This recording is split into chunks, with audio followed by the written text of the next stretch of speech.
Sejam bem-vindos à aula de volume, capacidade pulmonar e mecânica respiratória. Nessa aula, nós vamos abordar a respeito dos volumes e capacidades pulmonares, as propriedades e a interação do pulmão com a caixa torácica e, por último, falar a respeito do ciclo respiratório. Pessoal, estudar a mecânica respiratória é super importante. Importante para que vocês primeiro entendam como que se dá o processo da respiração. Ok? E segundo, porque lá na frente da tua faculdade, você vai estar diante de um paciente com insuficiência respiratória e tem que pensar nas possíveis causas. E aí fala, nossa, será que esse paciente ele tem algum problema na mecânica respiratória? Ou seja, será que teve uma oclusão de via aérea? Não, o problema ele é pulmonar. Ou não, o problema é o diafragma. Ou ainda, o problema ele é muscular. Então, ele tem um problema de músculo, e aí esse músculo está em fadiga e o paciente não consegue respirar. Então, notem que são várias estruturas e não só o pulmão que está relacionado com a respiração. Por isso, é muito importante que a gente estude isso. A mecânica pulmonar e a mecânica da caixa torácica estão englobados na mecânica respiratória. Quando a gente vai estudar mecânica pulmonar, se subdivide em mecânica pulmonar estática e mecânica pulmonar dinâmica. Estática, eu fiz lá um corte, uma foto. E eu vou estudar os volumes e capacidades pulmonares daquele pulmãozinho parado. Ou não, eu posso estudar aquele pulmão em movimento, ou ele oscilando o seu volume, e entender as propriedades. Aqui a gente vai falar de um conceito muito importante, que é a complacência pulmonar, mais para frente, ok? Além disso, lembrar que a função primordial dos pulmões é justamente de trocas gasosas, CO2, O2. E a mecânica da caixa torácica faz parte costelas, diafragma, a cavidade abdominal e músculos. Notem quantas estruturas estão englobadas no processo da respiração. Vamos falar a respeito da mecânica pulmonar estática e estudar os volumes e capacidades pulmonares. Notem que, pessoal, quando eu falar de capacidade, o que é isso? Qual a diferença da capacidade para o volume? Capacidade é quando eu tenho 2 ou mais volumes. E por isso que a gente não chama de volume, a gente vai chamar de capacidade, certo? Capacidade pulmonar total é tudo, é todo o volume que tem naquele pulmãozinho. Volume corrente, estou aqui respirando. Pensem em água corrente, água que flui, né? Tentem lembrar essa analogia. É aquele volume que ele vai, né? Vai, oscila, corre ali na sua respiração, uma respiração calma. Então, é aquele volume que está fluindo. A gente vai chamar isso de volume corrente. Capacidade vital é justamente aquele volume expiratório. Então, você vai medir um volume que você expirou após uma expiração máxima. Então, eu inspiro tudo, máximo que dá, e expiro tudo. Esse tanto que eu expirei, o máximo que deu, eu vou chamar de capacidade vital. Se eu forçar esse volume, ou seja, em vez de eu ter feito, eu fiz sopra, que é o que a técnica da espirometria fica falando para o paciente fazer. Aí eu tenho uma capacidade vital forçada, que nós vamos ver mais para frente, a que a gente chama de CVF, ok? E, por último, entender o volume residual. Volume residual é o quanto ficou no pulmão após eu ter feito a capacidade vital. Então, eu fiz uma expiração máxima, mas o pulmão, pessoal, ele não colaba, né? Tem volume que fica ali. Esse volume que ficou, a gente chama de volume residual. E aí está a primeira fórmula para a gente, que é a capacidade pulmonar total, ou seja, tudinho, né? Ele é o quê? A capacidade vital mais o volume residual. Outros conceitos, capacidade residual funcional. Então, eu estou lá respirando calmamente. Estou respirando. E aí, quando eu fiz a minha expiração, inspirei, expirei. Ficou um tanto ali naquele pulmão, certo? Mas é uma respiração calma, não foi uma expiração máxima, certo? Fiz uma expiração de boa. E aí, a gente vai chamar isso de capacidade residual funcional. A capacidade residual funcional, que é o que ficou naquele pulmão, nada mais é do que o volume residual mais esse outro conceito que é o do volume expiratório de reserva. Então, você vê, capacidade residual funcional é o volume expiratório de reserva mais o volume residual. Entenderam? O que é o volume expiratório de reserva? É esse gap, né, entre o volume de reserva associado à capacidade residual funcional.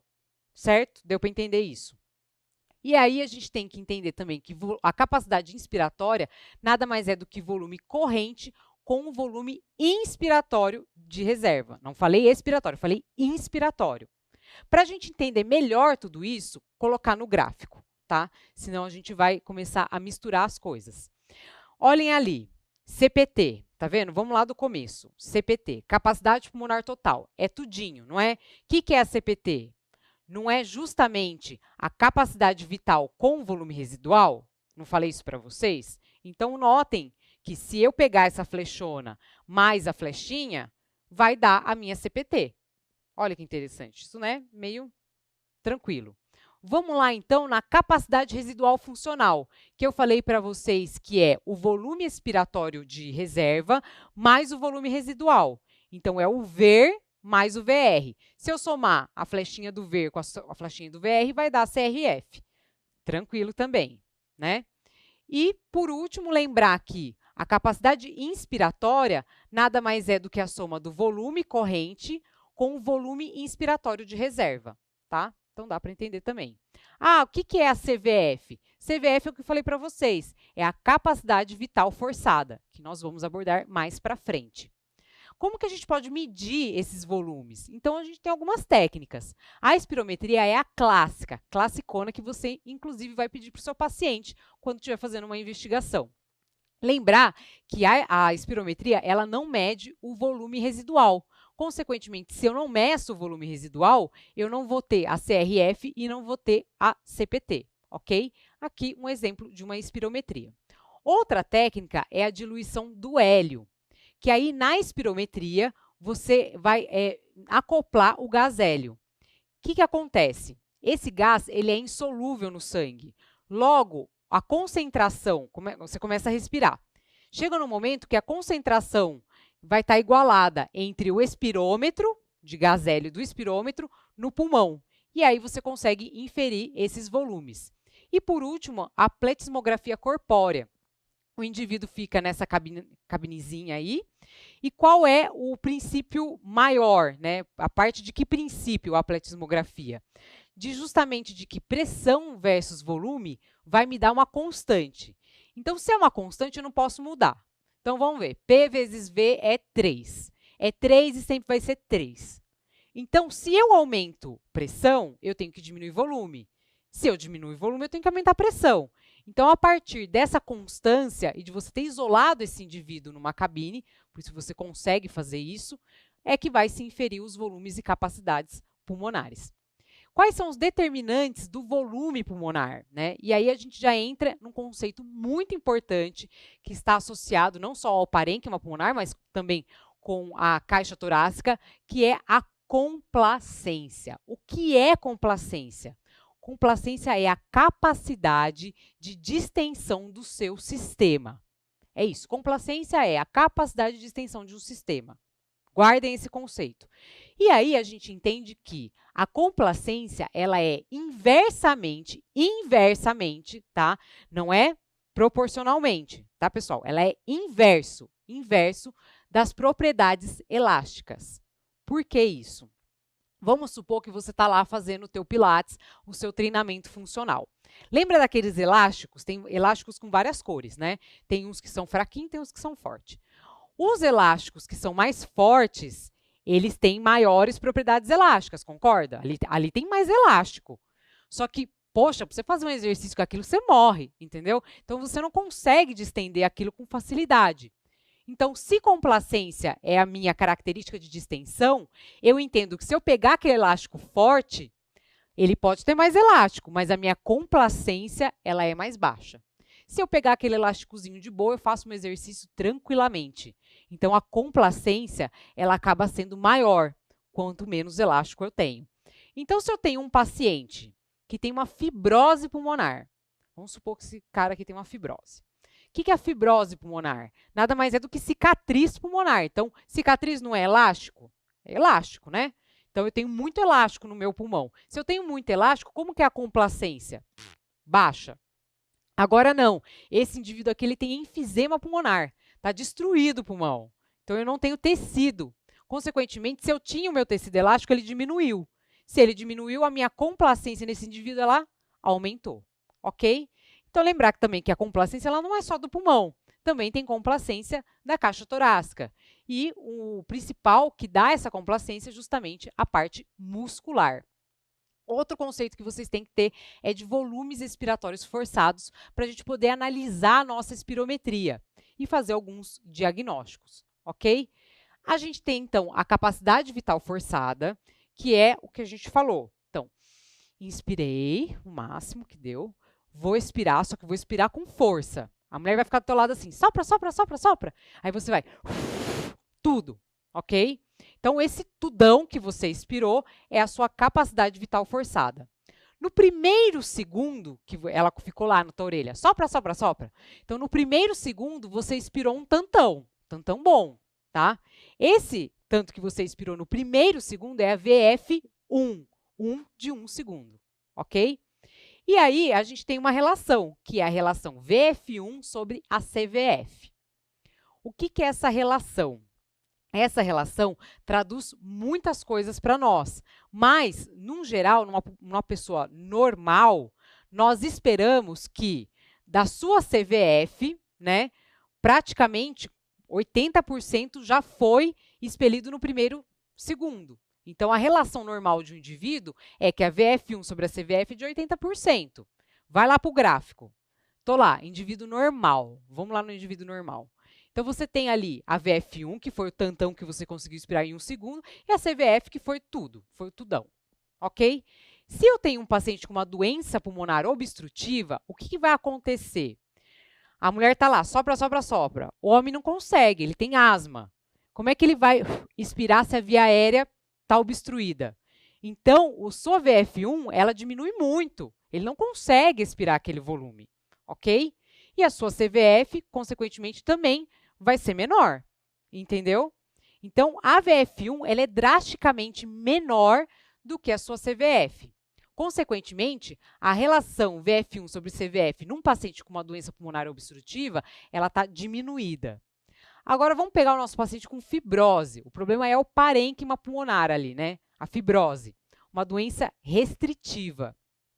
As doenças restritivas, o que elas fazem?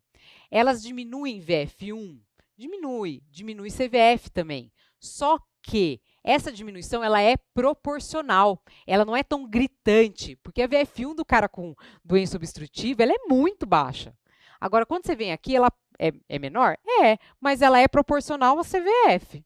Se você for ver esse quadro com aquele ali, o do indivíduo normal, parece uma coisa mais, né, proporcional. Então, quando você vai fazer a sua relação VF1 por CVF, apesar da sua VF1 sozinha estar diminuída e a sua CVF estar diminuída, você faz a relação, tá boa. Você fala, nossa, indivíduo não tem nada, tá ótima a relação. Não, mas quando você vai ver a CVF e a VF1 separada, elas estão diminuídas. Então, aí você está diante de um indivíduo com uma doença restritiva. Então, doença pulmonar obstrutiva, VF1 extremamente baixa e a relação VF1-CVF vai estar baixa. Doença restritiva, tanto VF1 quanto CVF estão baixos, e isso é proporcional. Quando eu faço a relação, ela está boa, ok? Esse foi o resuminho. A mecânica dinâmica, o que a gente tem que entender? Pessoal, não é assim, eu estou aqui respirando, não começa com o ar entrando. É isso que é um conceito que às vezes a gente, né, de leigo, que a pessoa acha que o ar ele entra. Como assim, gente? O ar empurra a minha boca e entra? Não é assim que acontecem as coisas. Então, o primeiro start é eu contrair o meu diafragma para eu poder respirar. Eu contrair o meu diafragma, o que ele vai fazer com o conteúdo abdominal? Pum, vai para baixo. Então, ele vai para baixo e as suas costelas elas vão para cima e elas expandem, né? Então, conteúdo abdominal para baixo, a costela para cima expande. Aí você expandiu a sua caixa torácica. Essa expansão cria uma pressão negativa. Aí que o ar entra, ok? Então, vocês vejam que a inspiração ela é um processo ativo. Você cria uma diferença de pressão e aí o ar entra. Só que aí você concorda comigo que tudo na vida a gente quer voltar ao equilíbrio, né? Eu estou aqui, mas eu estou querendo sentar, estou querendo ficar tranquila. E aí, nada mais é do que diferente do teu corpo. A expiração, ela vai tentar normalizar aquela tua pressão, que estava negativa. Então, é um processo passivo, ao passo que a inspiração, ela é um processo ativo. Vamos indo falar a respeito do surfactante. Surfactante, ele é aquela substânciazinha que reveste o teu alvéolo. Para que serve surfactante? Para a gente poder reduzir a tensão superficial e, consequentemente, reduzir a pressão colapsante. Porque o seu alvéolo, ele quer colapsar, ele quer colabar as paredinhas dele. Infelizmente, ele quer isso. Mas a gente tem um surfactante que não deixa que isso aconteça. Por isso que ele é muito, muito, muito importante. Para a gente entender o porquê que o seu alvéolozinho ele quer colabar, tem que entender a lei de Laplace. A lei de Laplace, ela fala que a pressão colapsante, no caso do seu alvéolo, ela será proporcional à tensão superficial e inversamente proporcional ao raio do seu alvéolo. Então, vamos lá, para um alvéolo grande. Tem um alvéolo grande ali sem surfactante, ele não tem surfactante. E aí, a sua lei de Laplace é aquela ali, ó, né? Ok? Se ele tem um raio grande e a pressão colapsante ela é inversamente proporcional ao raio, logo, eu tenho uma baixa pressão colapsante. Se eu tenho um alvéolo pequeno, meu raio é pequenininho. Então, eu tenho uma pressão colapsante muito alta. Mas aí, eu jogo surfactante no negócio e fica bom. Eu consigo uma baixa pressão colapsante. Qual é o porquê disso? O porquê dessa bruxaria, né? Na verdade, é porque quando você tem ali o surfactante, ele anula as forças de atração do líquido que reveste o teu alvéolo. Porque, em parte, um grande vilão para que você tenha uma alta pressão colapsante é justamente esse líquido e as forças atrativas intermoleculares entre uma molécula e outra. Quando você joga o surfactante, isso anula essas forças atrativas intermoleculares. Complacência da caixa torácica. O que tem que saber? Aqui tem um modelinho do Linda, que é super tranquilo, e acho que dá para a gente ver bem isso. Tem a via aérea aqui, alvéolo, o espaço intrapleural, que é o espaço entre o pulmão e a caixa torácica. E tem a caixa torácica. O que a gente tem que saber? Que no espaço intrapleural, eu tenho pressão negativa. É normal ter pressão negativa aqui, certo? Por que isso? Porque, pessoal, o seu alvéolo, ele quer colabar. Ele está a fim de colabar o tempo todo. E a sua caixa torácica, ela está a fim de expandir o tempo todo. Então, eu tenho uma força agindo aqui, uma força agindo para cá. Olha que bizarro. E tem alguém que está no meio, que tem que segurar o rojão, que é o espaço intrapleural. Por isso que a pressão dele tem que ser negativa. Agora, vamos lá, legalzão, e furar o espaço intrapleural. Furei, e aí o que aconteceu? Igualou. Entrou ar e a minha pressão, que era negativa, agora ela é zero. Isso não é fisiológico, pelo amor de Deus, tá? Estou falando numa questão de um pneumotórax, ou seja, tem ar dentro do seu tórax. Sei lá, sofreu um acidente de carro, né? Perfuração de faca, foi assaltado, enfiou a faca aqui no tórax. Pode acontecer isso. Aí entra ar no seu espaço intrapleural e iguala a pressão. Se eu igualar, o que vai acontecer? Não era ele que estava segurando o rojão? Então, vai colabar o alvéolo e vai expandir a caixa torácica. Infelizmente, acontece isso. Isso é uma situação patológica e é uma emergência principalmente para o cirurgião. Por último, vamos entender o ciclo respiratório. Nós vamos dividir o ciclo respiratório em repouso, metade da inspiração, que é o B, fim da inspiração, que é o C, e metade da expiração, que é o D. Tá? A, B, C, D. Vamos um por um. Falar a respeito do volume da respiração. Estou lá em A, em repouso, meu volume é 0. Aí, eu vou para B. Então, na metade da INS até o fim da INS. O que acontece com o volume? O volume vai aumentando. Isso é óbvio, né? Bem tranquilo. E depois, na expiração, o volume cai. Acho que o mais importante é esses outros dois conceitos. Pressão intrapleural, daquele espaço ali que a gente viu, entre o pulmão e a caixa torácica. Ele é sempre negativo, numa situação normal, né? Não num pneumotórax, mas ele é sempre negativo. O que acontece é que no final da inspiração, ele fica mais negativo. Já a pressão alveolar, notem que ela oscila, que é a pressão do alvéolo, tá?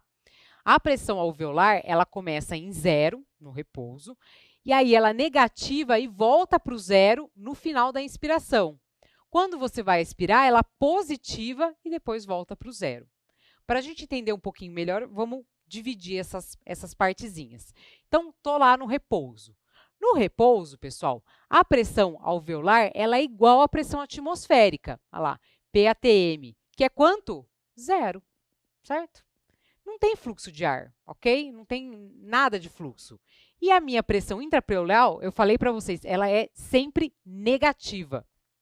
Então, tá lá, né? Menos 5. Aí, a gente vai começar a inspirar. Quem é que dá o start? É o fluxo de ar que entra primeiro? Não, pelo amor de Deus. Primeiro é o diafragma. Então, primeiro vem a contração diafragmática. Essa contração diafragmática, qual é o objetivo? Aumentar o volume torácico. Se eu aumento o volume torácico, o que acontece com a minha pressão intrapleural? Intrapleural, ela já é negativa, ela fica mais negativa. E a sua pressão alveolar, ela também começa a negativar. Olha aqui, menos 1, certo? Então, a minha pressão atmosférica é 0, mas aqui a pressão alveolar ela já é menos 1. Na metade, o que vai acontecer da sua inspiração? A pressão ela vai ficar mais negativa e vai ter um estímulo do fluxo. Então, notem que por último, as últimas fases ali é a entrada do ar. Por último, no final, nós teremos que a pressão alveolar vai se igualar à pressão atmosférica. Tá vendo, ó?